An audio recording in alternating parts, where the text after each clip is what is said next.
Assalamualaikum warahmatullahi wabarakatuh. Salam sejahtera untuk kita semua. Bagaimana kabarnya teman-teman? Semoga teman-teman selalu dalam keadaan sehat dan selalu semangat dalam belajar. Baik teman-teman, hari ini kembali lagi bersama saya Suci Jayanti dalam pembelajaran Geografi Modul Tema 7 tentang uniknya flora dan fauna di Indonesia. Baik teman-teman, untuk mengawali pembelajaran kita hari ini, marilah sama-sama kita membaca doa sesuai dengan kepercayaan masing-masing. Amin ya robbal alamin. Silakan teman-teman siapkan alat tulisnya dan sinyal yang bagus serta tempat duduk yang baik supaya teman-teman bisa fokus dalam menyimak pembelajaran kita hari ini. Oke, teman-teman, adapun tujuan pembelajaran kita hari ini yang pertama adalah teman-teman bisa mengetahui definisi atau pengertian flora dan fauna. Yang kedua, teman-teman mengetahui jenis flora dan fauna dan terakhir, teman-teman bisa mendeskripsikan penyelamatan flora dan fauna. Oke, teman-teman, flora itu adalah keseluruhan jenis tumbuhan atau kehidupan tumbuhan yang ada di suatu habitat, daerah atau wilayah tertentu. Artinya, teman-teman, flora itu kita singkatnya bisa kita sebut dengan istilah tumbuhan ya. Adapun fauna, teman-teman, adalah keseluruhan kehidupan hewan di suatu tempat, wilayah, periode waktu atau habitat tertentu, serta karya atau publikasi yang memuat terdaftar dan penelaahan jenis hewan tersebut. Ya, singkatnya teman-teman, flora itu adalah seluruh jenis tumbuhan dan fauna itu adalah keseluruhan kehidupan jenis hewan. Nah, lalu apa saja contoh flora dan fauna itu? Baik, akan kita bahas. Pertama, contoh-contoh flora atau tumbuhan. Misalnya, tumbuhan yang hidup di hutan hujan tropis seperti pohon kelapa, meranti, dan bunga anggrek. Tumbuhan yang tumbuh di dataran tinggi seperti pohon pinus dan bunga edelweiss. Selanjutnya, tumbuhan yang bisa hidup di daerah pesisir itu seperti tumbuhan mangrove dan kelapa. Adapun tumbuhan yang hidup di sabana itu adalah seperti rumput savana dan pohon lontar. Nah, itu contoh dari flora. Sedangkan contoh dari fauna, apa itu teman-teman?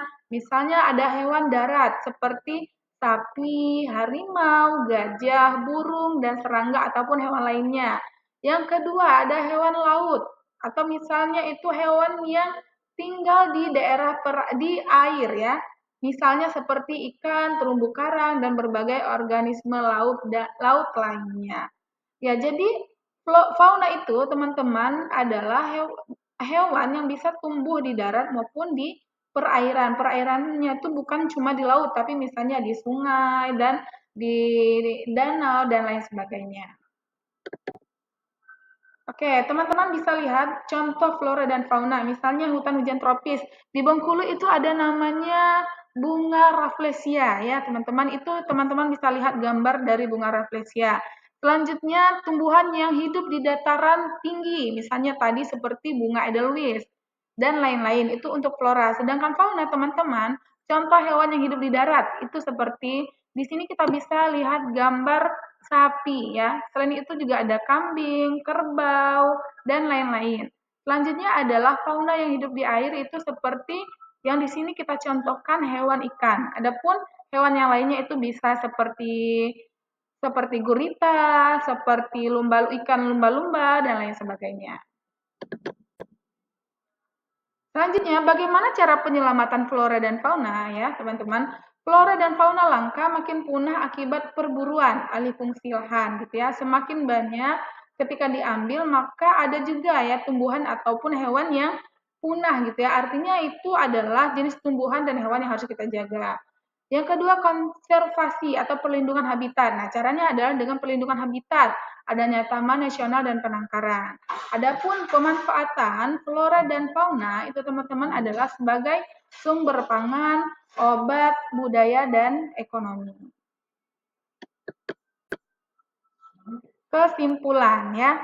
Kesimpulannya adalah keanekaragaman flora fauna itu dipengaruhi oleh iklim, tanah, air, ketinggian ataupun aktivitas manusia. Indonesia sendiri, teman-teman sebenarnya memiliki flora fauna asiatis, australis, dan peralihan. banyak flora fauna endemik yang harus dilestarikan dan konservasi penting untuk menjaga keberlanjutan sumber daya alam. Nah, jadi teman-teman, kita sebagai manusia yang memiliki akal sehat, yang bisa berpikir dengan jernih, makanya kita harus menjaga flora dan fauna yang ada di sekitar kita. Dengan cara, misalnya kita tidak mengambil hewan-hewan yang sudah mulai punah gitu ya, atau misalnya dengan tumbuhan kita adanya penanaman hijau, menjaga tanaman tersebut, dan lain sebagainya. Baik teman-teman, itulah pembelajaran kita hari ini. Semoga apa yang saya sampaikan bisa dipahami dengan baik. Adapun jikalau misalnya ada yang kurang paham atau misalnya masih bingung, boleh teman-teman tanyakan dalam forum kelas. Mohon maaf atas segala kekurangannya. Saya akhiri. Wassalamualaikum warahmatullahi wabarakatuh.